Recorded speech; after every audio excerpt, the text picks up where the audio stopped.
Hey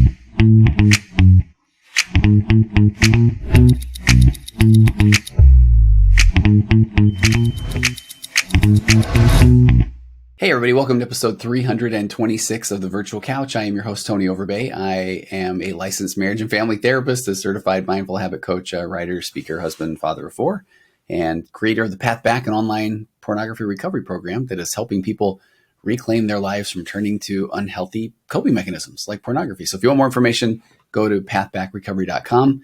And I'm excited. I'm excited as always on recording days. It is exciting to record a podcast. It's mind-blowing to think that we're on episode 326 of The Virtual Couch and add another 30, 40 episodes of Waking Up to Narcissism. And I love recording. I love spreading the good news of mental health, if that makes sense. So let's get to today's topic, 13 things that mentally strong people don't do.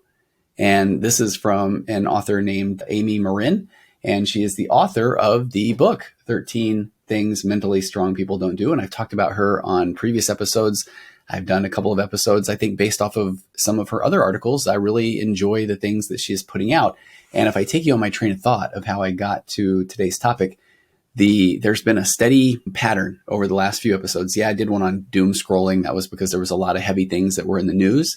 And then I talked about emotional validation, emotional invalidation, and where I just noticed when people ask me what I see as a therapist out in the wild, out in the world, or even in my office, it's so often people telling other people what they think or what they are supposed to think or feel or do, instead of looking at relationships with absolute curiosity of understanding that I only know my experience. So let me find out about your experience. Tell me more about that. And then last week, I talked about what to do with emotions and the fact that we, even as kids, even in the very best of homes, that we're taught to avoid emotion, that if we're told on a pretty regular basis, hey, it's not a big deal, or don't worry about it, or get over it, or they didn't mean it, that it's natural for us to not know what to do with our emotions. And so when we keep those emotions buried, then those emotions can come out big. They can come out as anger. They can come out as extreme sadness. And then people try to hide those emotions. They try to stuff those emotions. And a lot of times that is one of the things that drives people to unhealthy coping mechanisms, because they feel like they just don't know what else to do. And I have really resonated with that as I continue to process some trauma of an accident with one of my kids, my daughter, and just realizing that there are still really good tools out there, tools of absolute radical acceptance and tools of sitting with my emotions and mindfulness and the concepts around inviting my big emotions to come along with me while I do things, because it's better to start to do instead of ruminate and think and go down this path of what's wrong with me. But yet how hard it can be to tap into those big emotions, especially because we weren't encouraged to feel all of our emotions growing up. So that has led to a place where I get a lot of wonderful feedback from my podcast, and still working with clients on a regular basis every day, 5 days a week. And I get the question often of how long are things going to take? How long does change take? And boy, I try to avoid cliches, but sometimes cliches are there because they're true. And one of the cliches that unfortunately is true in this situation is change is going to take as long as it's going to take, because it's based on so many different variables. And this is where I go back to, it's based off of your nurture and nature and birth order, DNA, abandonment, rejection, your hopes, your dreams, the situation that you're in financially, the situation that you're in emotionally, the situation that you are in with your support system. Do you like your job? Do you feel like you're healthy? Are you connected with your faith community? Do you have a friend network? What's your relationship like with your parents? Do you have a pet? There are so many things that can go into affecting change. So then as I was looking for more information on that, and I've got a pretty big speech that I like to give when I speak about how long change occurs, because oftentimes, and I'll just give you this in a nutshell, but oftentimes it's not the right question to ask, because the process of change is more of this process of just becoming, that it's more of this process of the more we recognize that those old familiar patterns of trying to ruminate and figure things out, why we beat ourselves up. I did an episode about shame a few weeks ago, that our default when we let our foot off the gas of being intentional about the things that we're trying to do in our lives, that we go right to shame. The shame comes from childhood. It's a good old childhood defense mechanism that we feel like if our parents didn't give us the pony or allow us to have candy for dinner every night, or stay up late on every weekend, or do all those things that we thought as kids that we really knew ourselves best that we wanted to do, that then we default to this place of shame because it must be because something was wrong with us, or we were not a good kid, or my parents would have given me everything, when in reality they're just parents and you're a kid and probably had some pretty unreasonable expectations. Go back to that whole candy for dinner every night, or the pony in the backyard of a residential neighborhood. So we default to shame. So we have to work pretty actively to stay present and take action on things that matter. Then that brings up the good old question of, well, what matters? Great question. So oftentimes we have to really be intentional about figuring out what our values are, or what really does matter. So when you put all those pieces together, change is a pretty slow process, because it's a process of just figuring out yourself, learning, becoming, being. And so as it moves along, 6 months, a year later, it could be more, you start to recognize these unhealthy patterns that you've been in of beating yourself up. And that sure doesn't get us anywhere. If that worked, we would all be perfect, because we're all really good at that. And then figuring out what really matters to you, identifying what your core values are, not the values that you're supposed to have, that your parents have said that you value this. This is what you care about. Or the values that are instilled in you from your faith community, or in your work life, or from your partner. Well, you should care about this, right? And if your spouse is saying that and you got this deep fear of abandonment, then you might feel like, yeah, of course I believe that. I go back to honesty. Honesty is one of the most fascinating values if you really look at it, because honesty sounds like something that we all should have up there as our top value.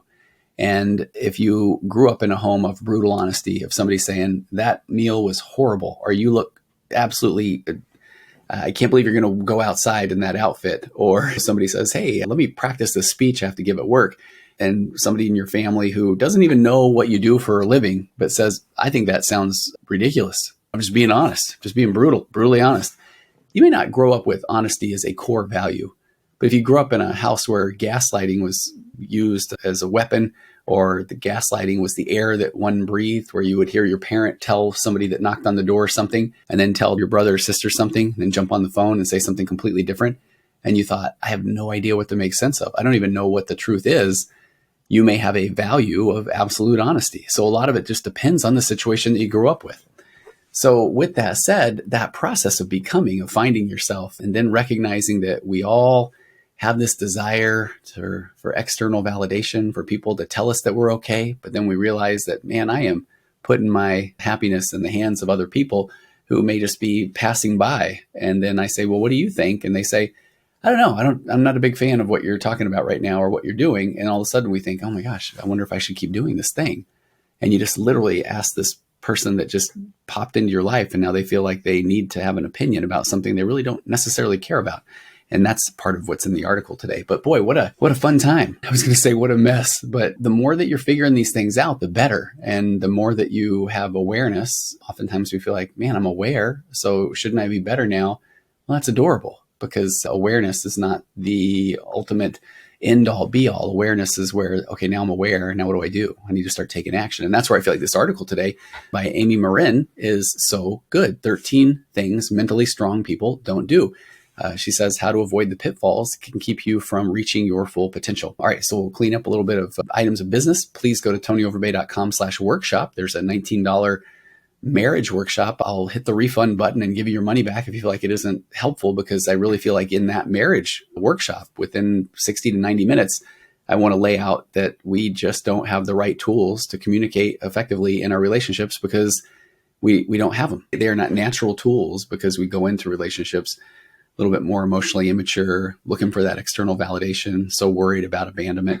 And so there's some little tweaks that you can do in your relationship that will help a great deal. So this isn't to replace counseling or even my marriage course, but it's a marriage workshop that I think can help. So go to tonyoverbay.com/workshop. And I'll go ahead and give you a little heads up too. My associate, my intern, Nate Christensen, who's been on my podcast many times. People love Nate. Nate and his wife, Marla, have a very good podcast called Working Change. And it's part of my Virtual Couch Podcast Network. Please go listen to it. They're short and they are just to the point. And Nate and Marla have a really good back and forth banter. And Nate and I are working on an anxiety workshop that will be similar to this marriage workshop. And man, we are putting a lot of effort into the planning of that. And I think that's going to be really helpful. It'll be a similar thing. That'll be a low cost workshop that we'll have up soon.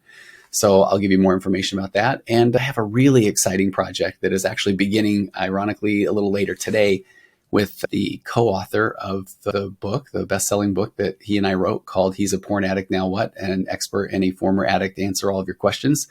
And I will give you more information about that coming up soon, but that's a really cool project that we'll have to do. A little bit of podcasts, a little bit of Q&A, and some place to find that more. And that will also be a big part my YouTube channel. So if you aren't already following me on YouTube, look up Virtual Couch or Tony Overbay. And I would love it if you would subscribe. That would make my day. And there's a lot more coming on the YouTube channel as well. So there's all the business today. So let's get to this article, and I'm going to do what I love doing. I'm going to read it, and I'm going to, in essence, react to it or give some thoughts on it. So 13 things mentally strong people don't do. And Amy just starts right out swinging. She says, we often hear advice like think positive or good things will happen and try your hardest and eventually things will work out. And she says, while such words of wisdom certainly have merit, these well-meaning suggestions will not help you reach your goals if you're simultaneously engaging in unhealthy behaviors. This is why I struggle a little bit with that just concept of just do it, just be happy, just wake up and you're just going to do it today. You're going to have this positive mindset, because how can I not say that? I sound like a big jerk and a horrible therapist if I say, no, I'm not a big fan of telling you to have a positive mindset. But the concept is that if that is the only tool that you're bringing into your arsenal in the world of self-help, that it's just waking up, positive affirmations and go get them, then if you are running late or if something happens or you forget something or your car breaks down or whatever that looks like, all of a sudden now you're frustrated or you're angry and now you get to beat yourself up because the goal today was to be happy. But in reality, that's a great goal, but then also to be able to make room, give yourself grace and compassion because things happen, life happens. And so that doesn't mean that you have done something wrong. It means that you're just going about life and things happen. So she says that, again, recognizing and replacing the unhealthy thoughts, behaviors, and feelings that may be sabotaging your best efforts is the key to building mental strength. So she said, try comparing mental strength to physical strength. And I like this example. She said, while a bodybuilder maintains his physique with good habits like going to the gym, it is equally important for that bodybuilder to get rid of unhealthy habits like eating junk food. An exercise regimen will not be effective in building lean muscle unless unhealthy eating habits are also eliminated. Boy, that one stings a little bit. I remember even in the height of my ultra running days, doing at least a marathon plus on weekends. And I was doing a lot of 50Ks, 32 miles or 50 milers, and did a few 100-mile races. But boy, would I eat. And so that was, I think often people would look, and I'm going to be super honest, right? Here's where talk about insecurities back in the day. But where I would get that look where somebody would say, man, I hear about the running that you do. And I feel like the next view would be right down to my midsection. And there I'm carrying my love handles along with me wherever I go. And so there was this, hey, almost like this. I thought you'd be a little bit more leaned out. So boy, that concept of what we take in can really matter. So it isn't just you can run your way into health, but you also apparently have to eat. I've heard this phrase that abs are created actually in the gym. And so when you're looking at that from a mental health standpoint, then it is similar. There are things that one must do, and it can be everything from setting up a mindfulness or a meditation routine, or it can also be in eating things that are good for you. So there are many things that go into building your physical health, and there are also many things that go into building your emotional health. Now, to be completely honest, I loved the ultra running and I also loved the eating. So I'm not saying that you must be perfect in everything you do, because perfectionism is its own beast. And that is something that people can then go overboard on. So we really want to find what that healthy balance is for you. And I think that Amy talks about some of those things as well. So she said that similarly, building mental muscle requires then hard work and dedication and exercise. So in addition to adopting healthy habits and avoiding detrimental habits like negative thoughts, unproductive behavior, and self-destructive emotions, that is also essential. So whether you're working on becoming a more patient parent or you're striving to become an elite athlete, building mental strength will help you reach your goals. And she suggests that you need to learn to identify the pitfalls that you are prone to. So even as we go through this list of 13 things that she has developed of what mentally strong people do not do, that you may identify with all of these, or there might be some of these where you feel like, I don't know if I really jive with that or if I resonate with that. So here they are. The first one, she says, here's things that mentally strong people do not do. They don't waste time feeling sorry for themselves. Now, many of life's problems and sorrows, she says, are inevitable, but feeling sorry for yourself is a choice. And I know that can sound harsh. There's a concept in the book called Buddha Brain that I love, where they talk about first and second darts. So the first dart is the dart that comes from just problems, things that happen, things that come up. That second dart is the one that you throw at yourself. The second dart is then beating oneself up or feeling sad or down or what's wrong with me, telling yourself that story. So she says, whether you're struggling to pay your bills, or you're dealing with unexplained health problems, indulging in self-pity will not fix your problems. If you're prone to feeling sorry for yourself when the going gets tough, train your brain to exchange self-pity for gratitude. Mentally strong people don't waste their time and energy thinking about the problem. Instead, they focus on creating a solution. And again, this can sound so easy when you just read it. And if you read it and this isn't the way that you are showing up now, then I feel like, ironically, mentally strong people don't waste time feeling sorry for themselves. If you're feeling sorry for yourself about the fact that right out of the gate, item number one, you do this, then that doesn't mean, well, I guess something's wrong with me. It means you're normal, because that's something that we're talking about today. And I love where she talks about that mentally strong people don't waste their time and energy thinking about the problem. And if you've been listening to multiple episodes in the past, the research is becoming pretty clear that we cannot think our way out of thinking problems. When we recognize we're thinking, when we recognize we're ruminating, beating ourselves up, figuring out what's wrong with me, or man, I got to figure out why something happened, that we can spend a little bit of time reviewing the game film, as I like to say. But the most important thing that someone can do is then drop the rope of that tug of war of trying to figure out what's wrong with me, and then just start to move toward things that matter. She puts it in here, creating a solution. And I say that, boy, creating a solution would be ideal, but sometimes just not ruminating and not just going over things over and over again. If you find yourself doing that, when you find yourself doing that, notice it, note it, give yourself some grace, and then do something. And at this point, it's anything. I'm talking distraction. Raise your emotional baseline. If you are beating yourself up, I would rather have you then turn and play a game on your phone, but only because if that raises you up from the beating yourself up, and then that gives you a little bump in your emotional baseline, so that now you can go walk the dog, so you can now call a friend, so you can engage in something that you need to do, then that is, all of those things are better than just wasting emotional and mental calories on the old what's wrong with me story. So the second thing that she says that mentally strong people do not do is give away their power. Boy, this one, I've got 12 more to go, 11 more to go. I won't get so excited about every single one, but this is why I love this article. But giving away their power, it can be very tempting to blame other people for our problems and circumstances, thinking things like, my mother-in-law makes me feel bad about myself. That will give other people power. She says, take back your power by accepting responsibility for how you think and feel and behave. Empowering yourself is an essential component to building mental strength and creating the kind of life you want to live. And I have an accountability module. Preston Pugmire and I, creator of the Magnetic Marriage course, we have an accountability module that is just gold. And I've done the accountability podcast in the past, and taking ownership of something is so imperative and so important. And when we talk about emotional immaturity, when I talk about narcissism, any of those things, one of the key signs there is that it is so difficult for somebody to take ownership of their own actions. It is so difficult for somebody to say, my bad, and mean it, or say, yeah, I did that. You're absolutely correct. Or I recognize on my own that I'm showing up emotionally immature. And giving away that power is when people then even say to me in a session, and they'll say, hey, I'm paying you. What do you think I should do? And early on, I think most therapists, when they're fairly new, feel like that's what they're paying me for. I need to tell them what I think they should do based on all of my data, research, and schooling. But in my mind, it's almost like a parlor trick when somebody says, no, I know you're trying to get me to come up with the solution and you're trying to support me. But right now, you've met with thousands of people, 20 years. What do you think I should do? And I will be very direct now and say, okay, let's play this out. I feel like it would be good now if you give yourself grace, if you start adopting a mindfulness practice, if you note the feelings and emotions. Thank you, brain, for giving me those. And then let's figure out your values. Let's start turning towards some value-based action. And you can just watch the eyes gloss over. Literally, people darn near wanting to fall asleep in front of me, or then they're queuing up their yeah buts. Well, yeah, but I don't really have enough time for the mindfulness thing. Or yeah, but I can't even stop my brain. I don't know how that works. I can't stop. And that's the whole thing where, well, mindfulness isn't stopping your brain. It's coming back to this present moment. Or when somebody is saying, hey, I want you to tell me what to do, if they even do what I'm asking them, just prescriptively, they're handing me their power. So what happens? What happens if all of a sudden a week or two later, and here I've already laid out that change takes a long time. Okay, that's a good thing. We got a lot of time to work through change, our versions of change. But if things don't happen immediately, now I get to say, well, the therapist said, and that didn't work. So again, what's wrong with me?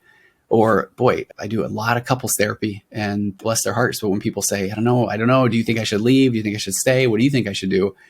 And I think, oh, I am not looking for that kind of power, because sometimes if you then say, well, yeah, statistics show, or the data shows, or in my experience, I don't think this is viable, then the relationship, now what happens? Does that person all of a sudden just subconsciously give up or stop doing their own self work, where they say, yeah, it's kind of hopeless, therapist said. So do not give away your power. And it can be so tempting, because we're so used to growing up asking people, well, what do you think I should do? But you're an adult. If you were listening to this podcast, I've seen the numbers, I've seen the data, go through the however millions of downloads now, and the 90-something% of the people are over the age of 18. So you are adults that are listening. So you get to keep your power. You get to take ownership of your own choices and actions. The number 3 thing that mentally strong people don't do is shy away from change. She said, although we feel safest when we stay within our comfort zones, avoiding new challenges serves as the biggest obstacle to living a full and rich life. Learning to recognize when you avoid change because of the discomfort involved in doing something new could be the first step in a long journey toward improving your life. The more you practice tolerating the uncomfortable feelings associated with change, whether it involves taking on a new job, leaving an unhealthy relationship, the more confident you'll become in your ability to create your future. So change is inevitable. Change happens on a daily basis. It happens minute by minute.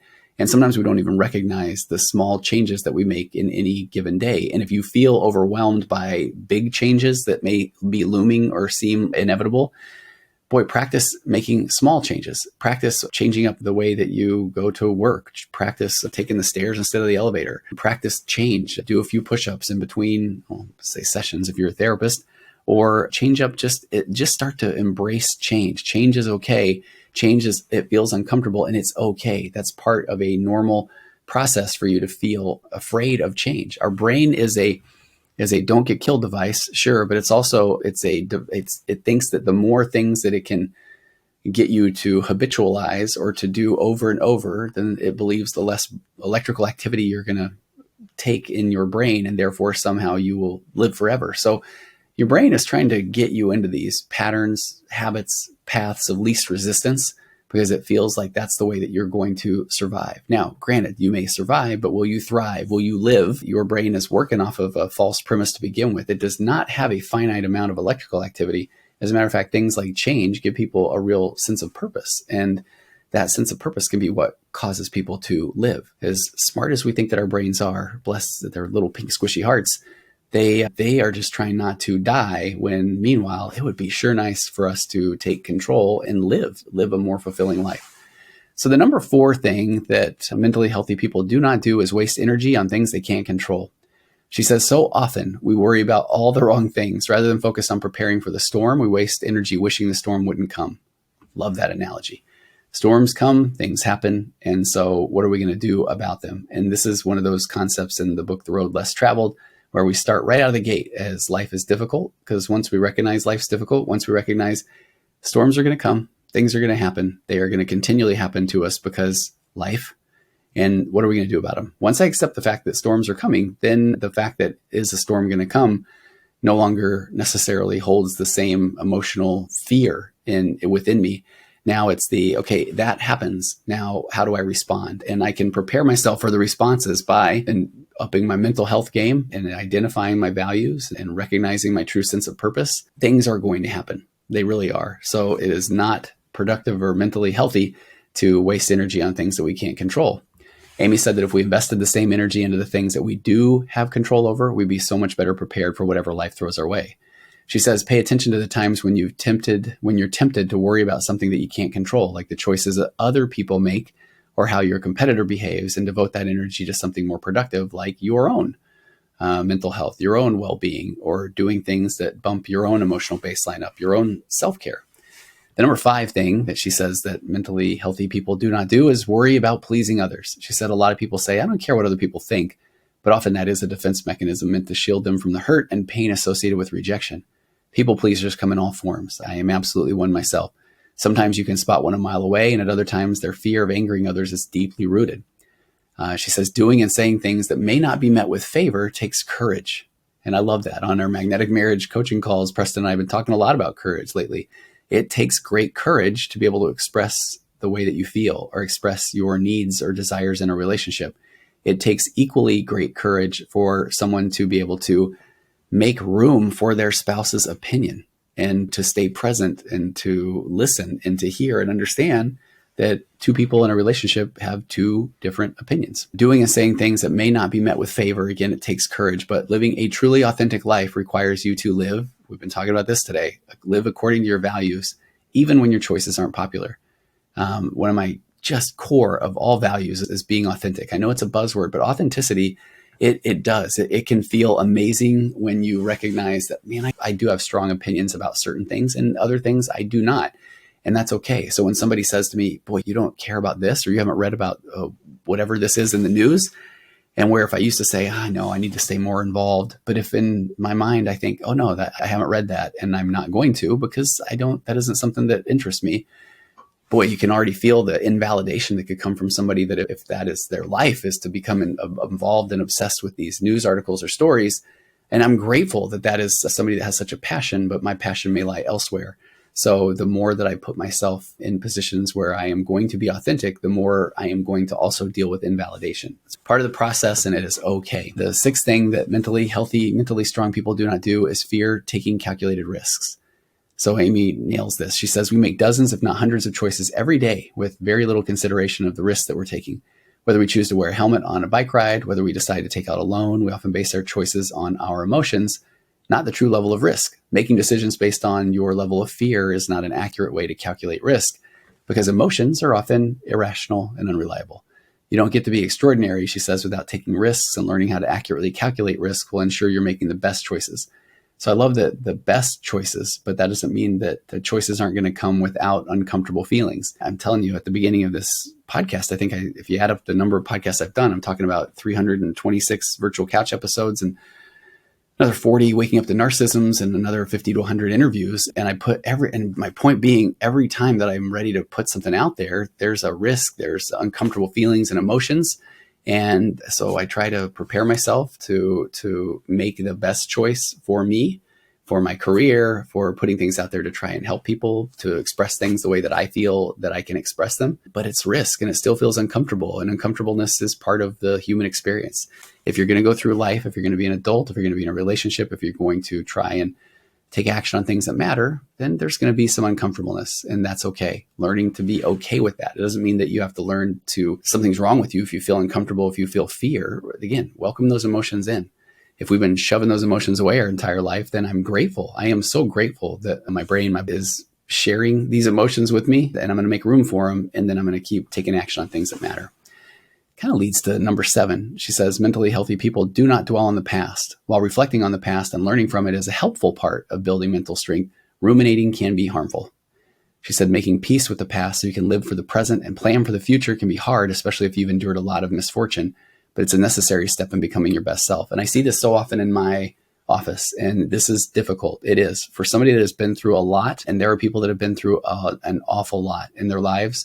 And by no means am I saying, yeah, okay, well, what do you want? You're going to whine about it?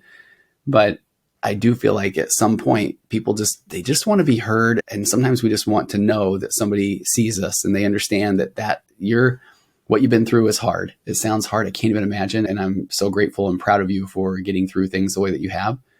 But then that acceptance is saying, and those things did happen. And here I am right now. One of the ACT principles that I absolutely love is the brain is trying to orient itself right now based off of the past. It wants to continually go back and say, yeah, but these things happened. Did I tell you about these things, these traumatic things? And yes, you did. And those sound traumatic. And I can't imagine. That sounds so hard. We can talk about that.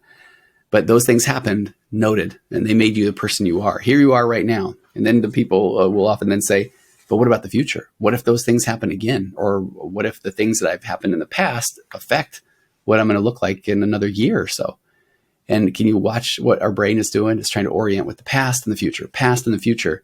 But those things are, man, yeah, that would be hard if the future turns out to be the scary place. And thank you for sharing that with me. But all we can take control of is right now, right here in that present moment. That is why it is so important to learn a skill, a mindfulness skill of recognizing I am ruminating, recognizing I am fortune telling, and then just note it, give myself grace, come right back to the present moment and take action on things that matter. Leads to number 8. She said, mentally strong, healthy people do not make the same mistakes over and over. This is probably, when I look through this list, this is one that I really have a challenge with. And the more I am digging into the concepts of an amazing book called ADHD 2.0, and it did not even dawn on me of how much more data there is now about the brain and ADHD. But making those same mistakes over and over, that now it does. And I'm not trying to say, yeah, well, it's my ADHD. What am I supposed to do? But noting that, oh, this is why some of these things become so difficult. And so now that I have that information, I already have a diagnosis. Now that I'm aware of these things, so I can do something different. So I can take change on something. If somebody gets a label, autism, depression, anxiety, ADHD, and I'm a big fan of, if somebody comes into my office and they say, hey, I don't like labels, I don't want to be labeled, then bless your heart, I'll meet you right there. But for me, getting my ADHD diagnosis was liberating because it made sense, but it made sense now so I can do something about it. So I can, instead of saying, well, it's my ADHD, it's, this is what happens with mine. I often make the same mistakes over and over. Again, what Amy's talking about here. She says it would be nice to learn enough from each mistake that we'd be guaranteed to never repeat that mistake twice. But the reality is that we're prone to repeat the same mistakes. And learning from our mistakes requires humility and a willingness to look for new strategies to become better. And I might add in there that accountability piece. I will tell you a story about that. But she says mentally strong people don't hide their mistakes or make excuses for them. Instead, they turn their mistakes into opportunities for self-growth. Absolutely. We discovered that I had a Southwest Airlines credit that was about to expire, and it appeared that I could book a flight before the expiration date and then go in there and cancel it, and it would extend the flight credit for a little bit.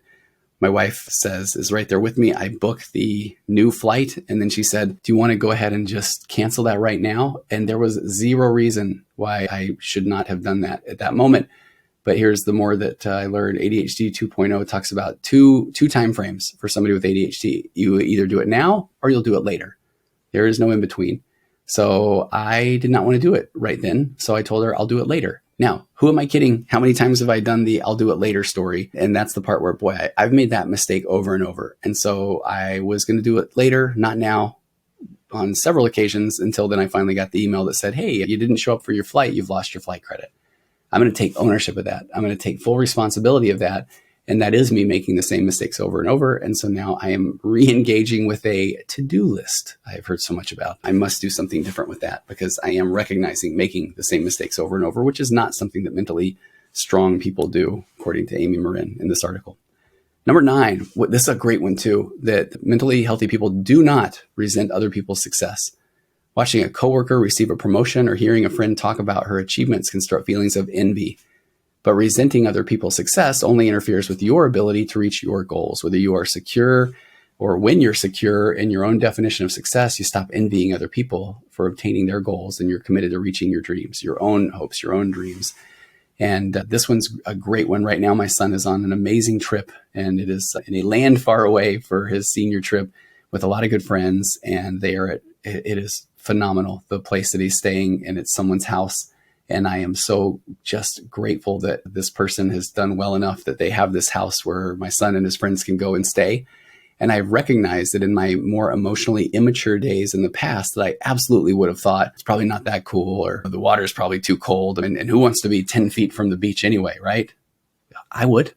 So that I just so appreciate that stop resenting other people's success. And if there's anything to the concepts of the universe and karma and blessing someone for their success or whatever that looks like for you, boy, embrace that thing. Wish people well because it feels good and it does not harm your psyche, your self-esteem. What does is resenting people and wishing that, well, I'm sure it was easy for them, but every one of us is going through things and we're trying to figure out life. And yeah, maybe some people were born into some situations that were more advantageous, but ultimately it is up to us to carve out that destiny and taking ownership and accountability of things and not pointing the finger and controlling the things that we can control. That is a huge part of beginning to feel like you are more in control of your life and succeeding. And man, all of those wonderful. I feel like I'm starting to get into my motivational speaker mode, but just let's start with not resenting other people's success. The 10th thing that Amy Morin says that mentally healthy, strong people do not do is give up after failure. I'll throw a big old amen behind this one. She said it is normal to feel embarrassed, discouraged, and downright defeated when your first attempts don't work. From a young age, we're often taught that failure is bad, and it is nearly impossible to succeed if you never fail. She says mentally strong people view failure as proof that they're pushing themselves to the limits in their efforts to reach their full potential. This can be really, really difficult. It can be, but I think it's a pretty solid example of a cliche that is there for a reason. That if at first you don't succeed, try again. Or failure is another opportunity to learn. And you can go find all the stories about Walt Disney failing however many times, Colonel Sanders driving around how many hundreds or thousands of times, and figuring out his chicken recipe, whatever those stories are. You absolutely learn from failure. And that is one where it becomes imperative for us to not beat ourselves up, to just notice that, okay, yeah, that didn't work. And how many times then do people just say, well, that didn't work, so I guess I am not meant to be an entrepreneur, or I'm not meant to have happiness or find the job I've always wanted. And that is where we're starting to take more of that victim energy. I'm not trying to say you are becoming a victim, because that can be a real triggering thing for people. But if I am starting to think, well, I guess that's just not going to work for me, that's where I feel like our subconscious at our core, we are looking for someone else to say, yeah, Will, bud, you can do it. Pick yourself up by your bootstraps. But again, as an adult, that's up to me to pick myself up by my bootstraps. Absolutely imperative to not give up after a failure. We have 3 more here. She says that mentally strong people do not fear alone time. This one is one I've really struggled with, and I have tried to work hard on. In Jay Shetty's book, How to Think Like a Monk, I feel like it was one of the first times where I felt like I understood. He talked about his time in a monastery and how just when everybody was wearing the same thing, looking the same way, eating the same thing, sleeping at the same time. And then he said it was in essence so that you could then have this time by yourself, and we don't even realize how often we are comparing ourselves to others, or worrying about what others have, or worrying about what others are doing. And it sounds like you almost have to go to some sort of silence or meditation retreat or monastery to then get to this position where you can strip yourself of all of that envy, of that comparison, so you can sit with yourself. And that feels scary. And I think that's one of the hardest things. We are in a world full of devices and things that will stimulate us at all times, because we so often don't want to be alone with our thoughts. But practicing being alone with your thoughts and understanding and giving yourself grace, and you are enough and you are okay, that then when you're sitting with your thoughts, that's where then you can really start to resonate and feel the things that you feel and want the things that you want. And so often we have to strip away all of those, that comparison, that envy, all of those sort of things. And I didn't even read the paragraph that she said. Amy said, in today's fast-paced world, obtaining a little quiet time often takes a concerted effort. Many people avoid silence and solitude because the lack of activity feels uncomfortable. There it is right there. We are just programmed now to not want to feel uncomfortable. Because we have so many things that we can turn to that are, for the most part, many of them are unhealthy coping mechanisms. And it's because we want to turn to coping mechanisms when we don't feel comfortable, when we don't feel like we're enough, when we don't feel like we know what to do. We turn to unhealthy coping mechanisms, and learning how to sit with yourself is absolutely okay. She says that time to yourself is an essential component of building mental strength. Mentally strong people create opportunities to be alone with their thoughts. They reflect on their progress, and they create goals for the future. 2 more. Amy says that what mentally healthy or mentally strong people do not do is feel that the world owes them anything. She said it's easy to get caught up in feeling a sense of entitlement, but waiting for the world or the people in it to give you what you think you're owed is not a helpful life strategy. If you're busy trying to take what you think you deserve, you won't have any time to focus on all of the things that you have to give. And everybody has gifts that can be shared regardless of whether they've gotten a, quote, fair deal in life. And last but not least, and this is what led me down to this path to begin with when I was trying to take a look at how long change takes. She said that what mentally strong people do not do is expect immediate results. She said, wouldn't it be nice if everything in your life could happen at the touch of a button? We do. We often grow so accustomed to our no lines, no waiting world, instant access to everything, binging shows, ordering things, food to be delivered to us. I still think, and here, boy, let me put my old man, I don't know, put some suspenders on or what, my old man card out here. We used to have to go buy records, and you couldn't just say, I would like to listen to this song, and literally say it and have my car play it back on me. Oh my gosh, I sound old, but if you would have told me that when I was 18 or 19, that I would be driving around in my car and I would ask someone named, I don't even want to say her name because then she will pop up on my computer. It happens at the most random times when I'm doing online therapy. But Siri, when you ask her to play you a song and all of a sudden that song is playing, that's witchcraft and wizardry. If you would have told me that when I was 18, 19, 20 years old. But so these things are at a touch of a button. So she says, again, we've grown so accustomed to our no lines, no waiting world that our brains begin to believe that everything should happen instantaneously. There's the key right there. When that is happening, our own brain is evolving, I don't know, or devolving, but evolving to think, no, I deserve this now and I deserve it immediately because I am asking. Self-growth develops at more of a snail's pace rather than at a lightning speed. Whether you're trying to lose weight, develop more gracious attitude. She says slow and steady wins the race, and expecting immediate results will only lead to disappointment. Mentally strong people know that true change takes time and they're willing to work hard to see results. So the good news is, Amy wraps it up. The good news is everybody has the ability to build mental strength, but to do so, you have to develop self-awareness about the self-destructive thoughts, behaviors, feelings that prevent you from reaching your full potential. Once you recognize areas that need work, committing to mental strength exercises help you create healthier habits and build mental muscle.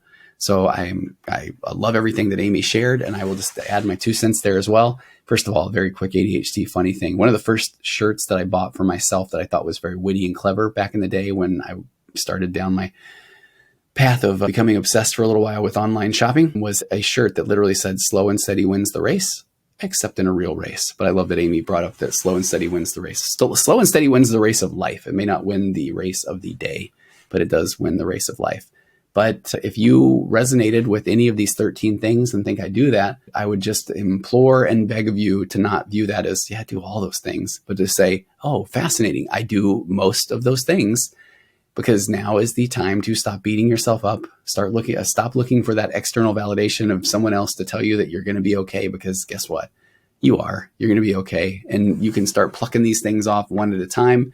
And part of the process of change, which I think I'm getting to in a couple of weeks from now, is you go from a place of where you weren't aware to now you're aware. That's part of the process. Then you start to take action on things from time to time, and you're not going to be perfect at it because nobody is. And then as you start to build these new routines, these new habits, then it will take time. Absolutely. You cannot expect immediate results.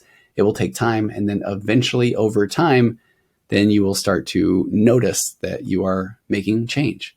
So then at that point, we go right back to how I started today's episode. How long is it going to take? I don't know. It's a great question, but it is going to take as long as it is going to take, and you start the process right now. So thank you so much for all your support, and please share this episode if you liked it with somebody that you think could use this, and feel free to send episode ideas or guest suggestions, or if you want to hear me come speak wherever you are, go to tonyoverbay.com and you can send something through the contact form there. Taking us out, per usual, the wonderful, the talented Aurora Florence with her song, It's Wonderful. All right. Thanks, everybody. I will see you next time on the Virtual Couch.